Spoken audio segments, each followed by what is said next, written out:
টাকা নিয়ে সব কিছু বিচার করতে যাবেন না, ঠিক আছে?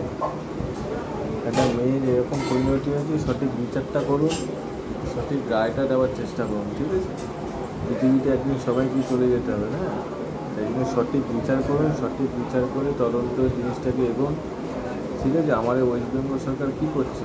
আপনি পুলিশ মন্ত্রী, পুলিশ আছে, আমাদের পুলিশরাই তো অনেক সচেতন, Kolkata police, West Bengal police, CID, তাদেরকে বলুন, তারা সেরকম কাজ করতে বলুন, সেরকম প্রশিক্ষণ আনুন। সে সব সিআইডি সিবিআই কাছে যাচ্ছে, এটা ঠিক নয়, না? সিবিআই করলে হবে? সব সিবিআইডির কথা, সিবিআইদের দেশটা চালাবে, তাহলে সেন্ট্রাল গভর্নমেন্টই চালু করুন, তাহলে আর ওয়েস্ট বেঙ্গল গভর্নমেন্ট থাকবে কেন? আমাদের তাহলে হচ্ছে যেসব সেন্ট্রাল যদি হাইকোর্ট যদি হচ্ছে সব কিছু ডাইরেকশান নেয়, তাহলে হচ্ছে তাহলে আমাদের হচ্ছে যাদেরকে রেখেছে স্টেট গভর্নমেন্ট, তারা কী করছে?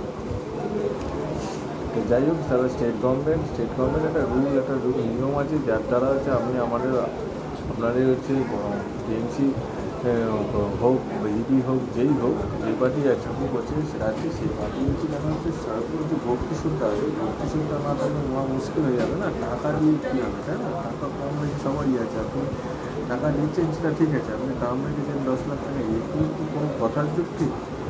যাই হোক, ঠিক আছে, কথাটাকে আপনি একটু দেখবেন, ভাবনা চিন্তা করবেন, কিন্তু সঠিক, আমরা রাজ্যে আছি, রাজ্যের সঠিক বিচার আপনাদেরকেই করতে হবে, না? যারা প্রতিকারক আছে, আপনি আপনাদেরকে আমার ভোটের মধ্যেই, আমাদের ভোট দিয়েই তো আপনাদের করা হয়েছে, তাই না?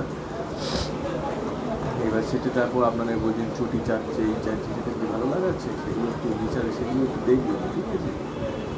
বিরোধী পক্ষ থাকবে, তাই জন্য বিরোধী পক্ষ যেমন বিরোধী পক্ষ, এটা তো সব কিছু একটা নারী জাতি কলঙ্ক হয়ে যাচ্ছে।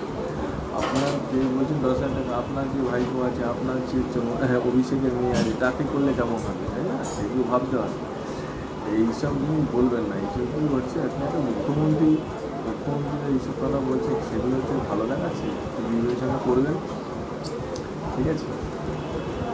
এতে ভালো থাকবেন, ঠিক আছে?